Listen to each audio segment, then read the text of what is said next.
Hello guys. आज जो हम लोगों ने प्रेसिडेंट स्टार्ट कर रखा है उसी में हम आगे कंटिन्यू करेंगे। प्रेसिडेंट की पावर्स को हम लोग आज पढ़ेंगे। तो पावर्स तो प्रेसिडेंट की अगर हम देखें तो कई सारी पावर्स होती हैं। जैसे कि एग्जीक्यूटिव पावर्स भी हैं, लेजिस्लेटिव पावर्स भी हैं, फिर फाइनेंशियल पावर्स हैं, जुडिशियल पावर्स हैं, डिप्लोमेटिक पावर्स हैं, मिलिट्री पावर्स हैं, इमरजेंसी पावर्स हैं। कई सारी हैं। अगर मैं सारी पावर्स आपको एक ही वीडियो में पढ़ा दूंगा या बता दूंगा तो फिर दिक्कत यहां पर ये आएगी, वीडियो बहुत लंबा होने वाला है पहली बात तो। और फिर दूसरी चीज यहां पर ये हो जाएगी ना कि इतना अगर मैं आपको एकदम पढ़ा दूंगा तो उसे डाइजेस्ट आपका ब्रेन बढ़िया तरीके से कर नहीं पाएगा। ठीक है, इसलिए हम वन बाय वन चलेंगे और सबसे पहले हम लोग स्टार्ट करेंगे जो लेजिस्लेटिव पावर्स हैं प्रेसिडेंट ऑफ इंडिया की उससे। अब लेजिस्लेटिव पावर्स प्रेसिडेंट की हैं तो सबसे पहली बात लक्ष्मीकांत में क्या लिखा हुआ, एक बार हम लोग वो चीज देखते हैं। सबसे जो पहली लाइन लक्ष्मीकांत में लिखी है वो लिखा है the president is an integral part of the parliament of India. यहां पे लिखा है कि जो भारत का राष्ट्रपति है वो पार्लियामेंट का एक इंटीग्रल पार्ट है। इसका क्या मतलब हुआ? सबसे पहली बात, आप सभी को ये चीज पता है कि पार्लियामेंट के दो चैंबर्स हैं। एक जो उसका अपर हाउस है जिसे हम लोग काउंसिल ऑफ स्टेट्स बोलते हैं, जिसे हम राज्यसभा बोलते हैं। एक लोअर हाउस है, house of the people, Lok Sabha. ये तो आपको पता है कि लोकसभा और राज्यसभा पार्लियामेंट के दो चैंबर्स हैं, उनके बारे में तो आपको पता ही पता है। लेकिन पार्लियामेंट के अंदर तीसरी जो चीज आती है, थर्ड जो चीज आती है वो प्रेसिडेंट है। अब प्रेसिडेंट को क्यों रखा गया है पार्लियामेंट में, वही एक सबसे इंपॉर्टेंट बात आपको जो समझनी है यहां पर वही है। सबसे पहले तो आपको पता है कि जो पार्लियामेंट है वो क्या लेजिस्लेचर है, यूनियन लेजिस्लेचर है, वो लॉज वगैरह बनाता है। और अगर उस पार्लियामेंट के अंदर प्रेसिडेंट है, एक लेजिस्लेचर के अंदर प्रेसिडेंट है, तो प्रेसिडेंट के पास तो लेजिस्लेटिव पावर्स होनी ही होनी है। आप यहां पे समझो ना, इसीलिए तो हम लेजिस्लेटिव पावर्स को पढ़ रहे हैं, प्रेसिडेंट की लेजिस्लेटिव पावर्स को। ठीक है, आखिरकार लेकिन लेजिस्लेटिव पावर्स में प्रेसिडेंट की कौन कौन सी लेजिस्लेटिव पावर्स हैं, क्यों उसे आखिरकार रखा हुआ है पार्लियामेंट के अंदर, ऐसी कौन सी लेजिस्लेटिव पावर्स हैं उसके पास? आपको पता है कि, और जिसको नहीं पता है तो जब हम पार्लियामेंट पढ़ेंगे डेप्थ में जब पता चल जाएगा। अभी ऊपर ऊपर से आपको बता दूं कि पार्लियामेंट के तीन सेशंस होते हैं हमारे यहां पर। Budget session, monsoon session, winter session, ये तीन सेशंस हैं। लेकिन इन तीन सेशंस के लिए आखिरकार जो पार्लियामेंट के हाउसेस हैं उनको समन कौन भेजता है, उनको कौन बुलाता है कि आप आओ और सेशन करो? प्रेसिडेंट समन भेजता है। सेशंस को खत्म कौन करता है, प्रोलॉग कौन करता है? वो भी प्रेसिडेंट करता है। लोकसभा, आपको पता है कि जो अपर हाउस है, राज्यसभा है, काउंसिल ऑफ स्टेट्स है, वो कभी डिसॉल्व नहीं होता। लेकिन लोकसभा तो डिसॉल्व होती है। तो लोकसभा को डिसॉल्व कौन करता है? प्रेसिडेंट ऑफ इंडिया डिसॉल्व करता है। तो ये चीजें हैं। और अगर किसी भी बिल को लेकर कोई डेडलॉक बन रहा है दोनों हाउसेस में, डेडलॉक क्या होता है? A situation in which no further progress can be done, मतलब कि पास नहीं हो पा रहा है, दोनों हाउसेस में कोई एग्रीमेंट बन नहीं पा रहा है, वो पास नहीं हो पा रहा है, कोई भी ऐसा बिल है, तो जो ज्वाइंट सिटिंग होगी उसको समन कौन देगा कि आप लोग ज्वाइंट सिटिंग करो, एक आपस में बैठ के एक जगह बैठो और उस बिल को वहां पे पास किया जाए। उसके लिए भी समन जो देगा दोनों हाउसेस को, प्रेसिडेंट ऑफ इंडिया देता है। ठीक है। और ज्वाइंट सिटिंग को प्रिसाइड कौन करेगा? लोकसभा का स्पीकर प्रिसाइड करेगा। वो हम आगे देखेंगे फर्दर जब हम लोग पार्लियामेंट को पढ़ेंगे। तो एक तो ये उसकी लेजिस्लेटिव पावर होगी। यूनियन पार्लियामेंट के अंदर, लेजिस्लेचर के अंदर अगर प्रेसिडेंट है तो उसके लेजिस्लेटिव पावर्स होंगी होंगी। सबसे पहले लेजिस्लेटिव पावर आपकी हो गई। ठीक है, दूसरी जो इसके पास पावर है वो यहां पर ये है कि राज्यसभा के 12 बंदों को नॉमिनेट करता है, जिनको स्पेशल नॉलेज है, प्रैक्टिकल एक्सपीरियंस है। कुछ फील्ड्स है जैसे कि आर्ट हो गया, लिटरेचर हो गई, साइंस हो गई, सोशल सर्विस हो गई, इन फील्ड्स में जिनको बहुत अच्छी नॉलेज है। और क्योंकि वो नॉर्मली इलेक्शंस को कंटेस्ट नहीं कर सकते, और अगर करेंगे भी तो वो जीत नहीं पाएंगे, इसलिए ये नॉमिनेट किए जाते हैं बंदे राज्यसभा के अंदर। ये 12 बंदे हैं, तो ये भी लेजिस्लेटिव पावर है इसकी।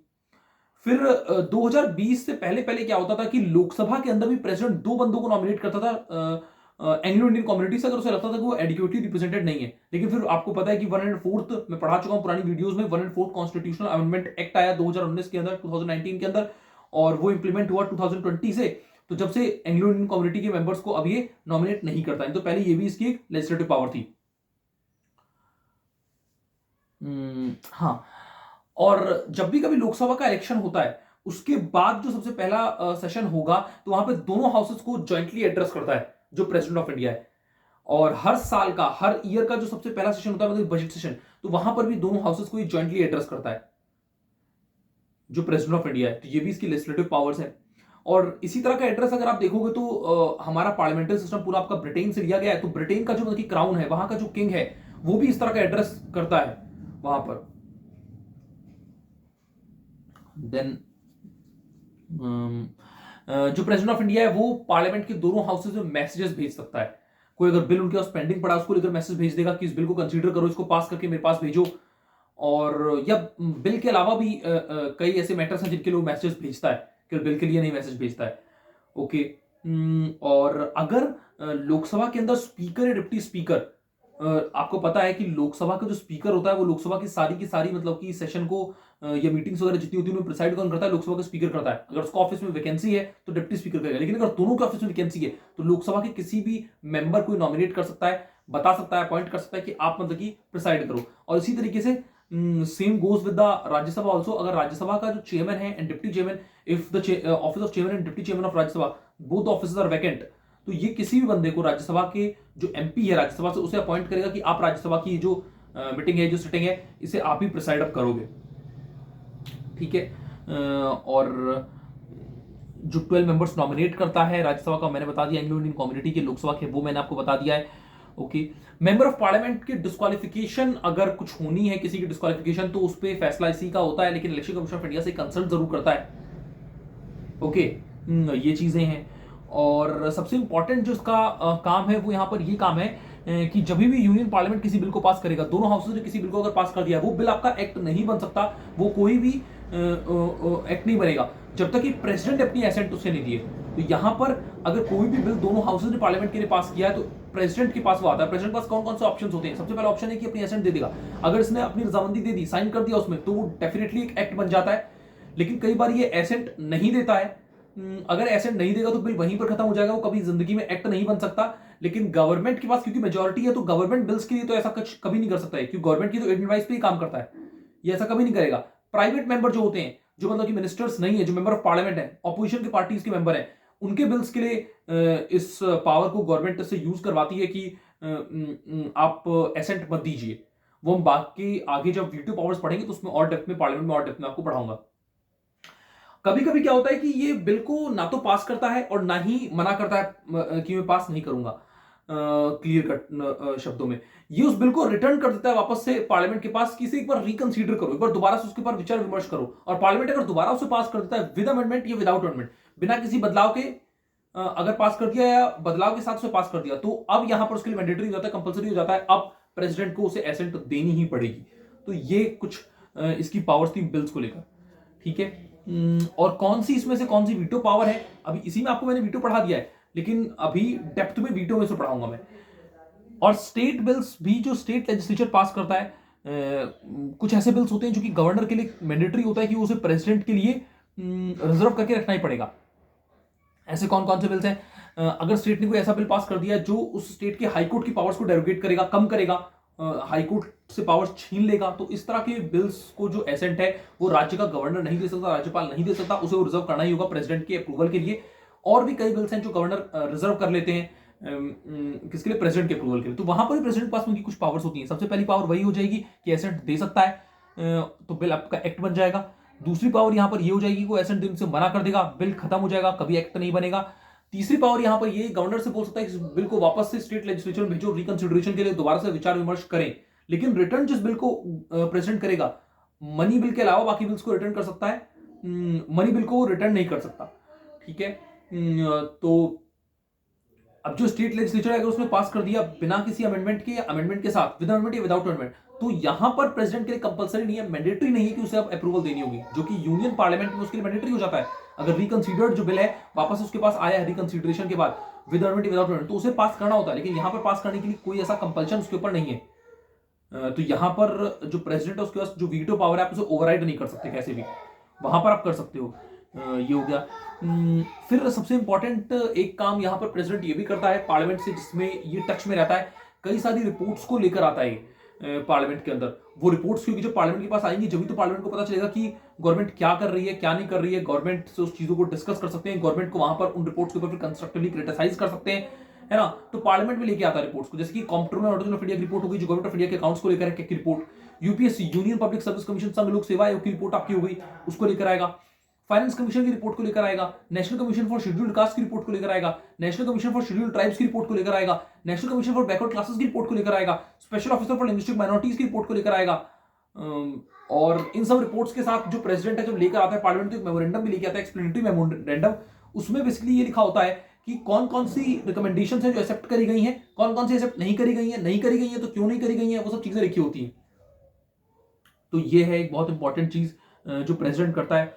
फिर यहां पर सबसे इंपॉर्टेंट चीज निकल कर ये आती है कि जो प्रेसिडेंट है, जब पार्लियामेंट का एक हाउस सेशन नहीं है, लोकसभा, ये दोनों हाउस सेशन नहीं है, लोकसभा राज्यसभा कोई भी अगर सेशन में नहीं है या एक हाउस कोई सेशन में नहीं है और नॉर्मल तरीके से लॉज नहीं बन सकते हैं और कोई इमरजेंसी ऐसी बन गई कि लॉ बनाना ही पड़ेगा, तो वहां पर जो प्रेसिडेंट उसको ऑर्डिनेंस मेकिंग पावर दी गई है, वो जो हम ऑर्डिनेंस को डेप्थ में पढ़ाऊंगा तो आपको बाकी पढ़ाऊंगा, तो ये ऑर्डिनेंसेस लेके आ सकता है। लेकिन ये ऑर्डिनेंस आपको अप्रूव कराने होंगे जब पार्लियामेंट के दोनों हाउसेस रीअसेंबल हो गए उसके 6 हफ्ते के अंदर अंदर। अगर एक ही डेट को रीअसेंबल हुए तो 6 हफ्ते के अंदर अंदर आपको दोनों हाउसेस से पास कराना होगा जो ऑर्डिनेंस है। अगर अलग अलग डेट पे हाउसेस आपके रीअसेंबल हुए तो जो बाद में रीअसेंबल हुआ है वहां से 6 हफ्ते काउंट किए जाते हैं। ठीक है, तो वो चीजें, ऑर्डिनेंस विड्रॉ तो किसी समय कर ही सकता है, विड्रॉ तो किसी भी समय कर लेगा। ये सारी पावर्स हो गई हैं, ये हो गई है और ये भी हो गई, ये भी हो गई, ये भी हो गई, ये भी हो गई, ये भी हो गई, ये भी हो गई।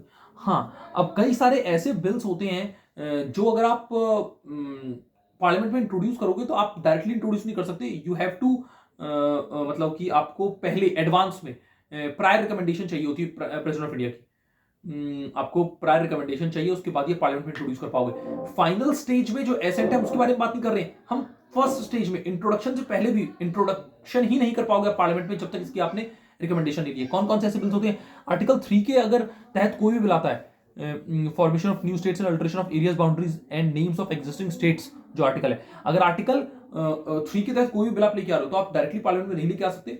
पहले आपको प्रायर रिकमेंडेशन चाहिए भारत के राष्ट्रपति की, क्योंकि जो भी कंसर्न स्टेट है जिसका नाम चेंज हो रहा है, बाउंड्रीज के ऊपर असर पड़ेगा, उसका एरिया कम ज्यादा हो रहा है, तो वो उस स्टेट के व्यूज, उन स्टेट्स के व्यूज लेगा। तो इसलिए वो आप पहले उससे अप्रूवल मांगोगे तो पहले आपको अप्रूवल भी नहीं देगा, पहले वो उनके व्यूज लेगा, उसके बाद ही आपको अप्रूवल वो देता है जो प्रेसिडेंट ऑफ इंडिया है। ये हो गया। मनी बिल बिना प्रेसिडेंट की अप्रूवल के कभी भी इंट्रोड्यूस नहीं होता पार्लियामेंट में, और यही कारण है कि मनी बिल इसकी अप्रूवल के बाद ही इंट्रोड्यूस होता है। इसीलिए मनी बिल को जो प्रेसिडेंट है वो हमेशा एसेंट देता है, ठीक है, वो कभी उसे रिटर्न नहीं कर सकता रिकंसिडरेशन के लिए, क्योंकि रिकंसिडरेशन के रिटर्न करने का कोई मतलब बनता नहीं है। वो रिटर्न उसे इसलिए नहीं कर सकता क्योंकि आप ही की रिकमेंडेशन से इंट्रोड्यूस हुआ था। वो चीज आपको समझनी होंगी। Then consolidated fund of India से अगर कोई भी एक्सपेंडिचर की बात है तो वो भी बिना इसके अप्रूवल के, अगर ऐसा कोई बिल है तो बिना इसके अप्रूवल के इंट्रोड्यूस नहीं सकता पार्लियामेंट में। पहले इसकी अप्रूवल चाहिए आपको, रिकमेंडेशंस की चाहिए, भले वो बिल मनी बिल में नहीं है, ठीक है, तो इसकी अप्रूवल आपको वहां पर भी चाहिए होती है। ओके, ये हो गया, ये हो गया। कोई ऐसा मतलब कि बिल आप लेके आ रहे हो जो किसी ऐसे टैक्स के अंदर बदलाव कर सकता है, चेंज कर सकता है, जिसमें स्टेट्स इंटरेस्टेड है, तो वो बिल भी डायरेक्टली इंट्रोड्यूस नहीं होगा पार्लियामेंट में, पहले आपको प्रेसिडेंट ऑफ इंडिया की अप्रूवल चाहिए, रिकमेंडेशन चाहिए। ओके, और अगर कोई ऐसा बिल है जो आप जैसे एग्रीकल्चरल इनकम का मतलब चेंज करना चाहते हो, तो वो भी प्रेसिडेंट की अप्रूवल के बाद ही इंट्रोड्यूस होगा, रिकमेंडेशन के बाद ही आपका इंट्रोड्यूस होगा पार्लियामेंट के अंदर। और जिन हम लोग प्रिंसिपल्स को फॉलो करते हैं जब रेवेन्यूज को हम डिस्ट्रीब्यूट करते हैं सेंट्रल स्टेट गवर्नमेंट के बीच में, जिन भी सिद्धांतों को फॉलो किया जाता है, अगर आप किसी बिल से उस मतलब की प्रिंसिपल को बदलना चाहते हो, डिस्ट्रीब्यूशन के प्रिंसिपल को बदलना चाहते हो, तो वो मतलब की प्रेसिडेंट की प्रायर अप्रूवल, प्रायर रिकमेंडेशन आपको चाहिए, जब भी आप इंट्रोड्यूस कर सकते हो, कहां पे? पार्लियामेंट के अंदर, भारत की संसद के अंदर। ओके, और गवर्नमेंट, अगर सेंट्रल गवर्नमेंट कोई भी सरचार्ज वगैरह लगाना चाहती है, उसके लिए कोई बिल लेके आना चाहती है, तो वो भी प्रेसिडेंट की प्रायर अप्रूवल से ही इंट्रोड्यूस होगा। लेकिन यहां पर मैं आपको एक चीज बता देना चाहता हूं, अब इन सभी बिल्स के लिए ये चीज बोली गई है कि ये गवर्नमेंट की प्रायर, मतलब कि सॉरी, गवर्नमेंट की, प्रेसिडेंट की प्रायर अप्रूवल चाहिए, प्रायर रिकमेंडेशन चाहिए, जब भी आप पार्लियामेंट में इंट्रोड्यूस कर सकते हो, संसद के अंदर इन बिल्स को आप इंट्रोड्यूस कर सकते हो। ये चीज मुझे समझ में आ गई, आपको भी समझ में आ गई होगी। लेकिन सबसे इंपॉर्टेंट कॉन्सेप्ट यहां पर यह कि अगर बिना प्रेसिडेंट की रिकमेंडेशन लिए आपने उन बिल्स को पार्लियामेंट के अंदर इंट्रोड्यूस कर दिया और वो बाद में पास हो भी गए, प्रेसिडेंट ने बाद में अपनी एसेंट दे दी, तो कोर्ट्स उस वो जो भी लॉ बना है उसे मतलब कि इनवैलिड नहीं घोषित कर सकते। कोर्ट्स कंप्लीटली डीबार्ड है। इस ग्राउंड पे आप नहीं बोल सकते हो, कोर्ट्स उसे इनवैलिड नहीं कर सकते कि प्रायर रिकमेंडेशन था, प्रायर रिकमेंडेशन आपने नहीं दिया, फाइनल स्टेज में आपने एसेंट अपनी दी है, बस प्रायर रिकमेंडेशन नहीं दिया, फाइनल स्टेज में एसेंट दी है, तो इस ग्राउंड पे कोर्ट्स उसे इनवैलिड नहीं कर सकते, कोर्ट्स कंप्लीटली डीबार्ड है। ओके, और फिर कुछ स्टेट बिल्स भी हैं, वो भी अगर आप देखो तो स्टेट लेजिस्लेचर में इंट्रोड्यूस बाद में होंगे, पहले प्रेसिडेंट की अप्रूवल चाहिए होती है, ये रिकमेंडेशन चाहिए होती है, जैसे कि अगर freedom of trade, commerce and intercourse with in that state को आप रोकते हो किसी बिल से, उसी स्टेट के अंदर ट्रेड कॉमर्स इंटरकोर्स को आप रोक रहे हो, या उस स्टेट का दूसरे स्टेट के साथ उनकी ट्रेड कॉमर्स इंटरकोर्स को आप रोक रहे हो, तो वो आप डायरेक्टली इंट्रोड्यूस नहीं कर पाओगे। उसके लिए भी आपको प्रेसिडेंट की प्रायर रिकमेंडेशन चाहिए होगी।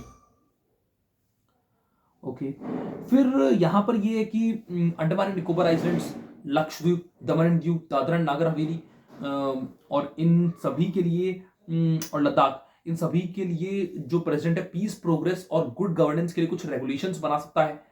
पुडुचेरी के लिए भी आप देखोगे तो प्रेसिडेंट पीस, प्रोग्रेस और गुड गवर्नेंस के लिए वहां पे भी रेगुलेशंस बना सकता है, लेकिन वहां पर जब भी बनाएगा कि वहां पे लेजिस्लेटिव असेंबली है, तो जब तक वो लेजिस्लेटिव असेंबली आपकी डिसॉल्व नहीं होती या फिर सस्पेंडेड नहीं होती, वो जब तक बनाए, जब वहां डिसॉल्व हो जाएगी, सस्पेंड हो जाएगी, वहां के लिए वो जब बनाएगा, यहां पे वो बना सकता है।